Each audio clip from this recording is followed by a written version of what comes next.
હું શેર કરીશ તમારી સાથે પૌવાના ભજીયા બનાવવાની રેસીપી। તો અહીંયા 1 કપ મેં પૌવા લઈ લીધા છે અને સારી રીતે આપણે 2-3 પાણીએ એને ધોઈ લઈશું। હવે એમાં આપણે 1/4 કપ આપણે દહીં એડ કરીશું ને મિક્સ કરી લઈશું આપણે। હવે બધું મિક્સ કરી લીધું છે। હવે આપણે અડધો કલાક રેસ્ટ આપીશું એને।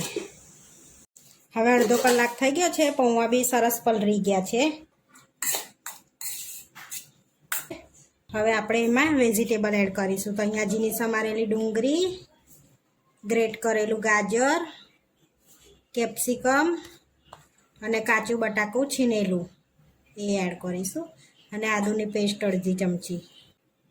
અહીંયા લીલા મરચાં સમારેલા એડ કરીશું। 1 ચમચી ચીલી ફ્લેક્સ એડ કરીશું આપણે। અડધી ચમચી મરી પાવડર એડ કરીશું। ચપટી હળદર એડ કરીશું। 1 ચમચી લાલ મરચું પાવડર એડ કરીશું। થોડો ગરમ મસાલો એડ કરીશું। અડધી ચમચી ધાણા જીરું પાવડર એડ કરીશું। હવે બાઇન્ડિંગ માટે આપણે બેસન એડ કરીએ છીએ। એમાં 2 ચમચી આપણે બેસન એડ કર્યું છે। સ્વાદ પ્રમાણે મીઠું એડ કરીશું આપણે। ચપટી હિંગ એડ કરીશું। ચમચી તલ એડ કરીશું। હવે આપણે એમાં ધાણા ધોઈને એડ કરીશું। 1 બાઉલ ધાણા એડ કરીએ છીએ। હવે સરસ આપણે એને હાથથી જ મિક્સ કરી લઈશું બધું।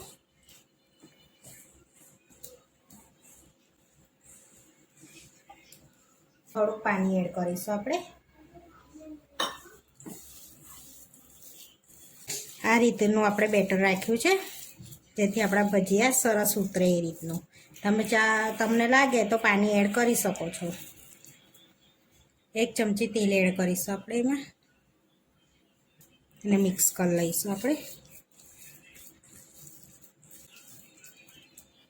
અહીંયા ભજીયા માટે આપણે તેલ ગરમ કરવા મૂકી દીધું છે। હવે તેલ ગરમ થાય એટલે આપણે ગરમ ગરમ પૌવાના ભજીયા બનાવી લઈશું। આપણું તેલ ગરમ થઈ ગયું છે। હવે આપણે ભજીયા ઉતારી લઈશું। આ રીતે આપણે ભજીયા ઉતારવાના છે। આ રીતે ધીમા તાપે આપણે એને તરાવા દઈશું, થવા દઈશું એને। હવે પલટાઈ લઈશું આપણે એને અને ક્રિસ્પી થાય ત્યાં સુધી આપણે તરાવા દઈશું। આ રીતે આપણે ભજીયા આ રીતના કલરના તરી લીધા છે। હવે આપણે પ્લેટમાં લઈ લઈશું। સરસ ક્રિસ્પી થયા છે ને, અવાજ આવે જ છે। હવે આ રીતે આપણે બધા ભજીયાને તરી લેવાના છે। આપણા પૌવાના ભજીયા તરીને રેડી કરી દીધા છે। તો જોઈ શકો છો એકદમ ક્રિસ્પી અને અંદરથી એકદમ પોચા સરસ આપણા ભજીયા રેડી થઈ ગયા છે। હવે આપણે સર્વ કરી લઈશું।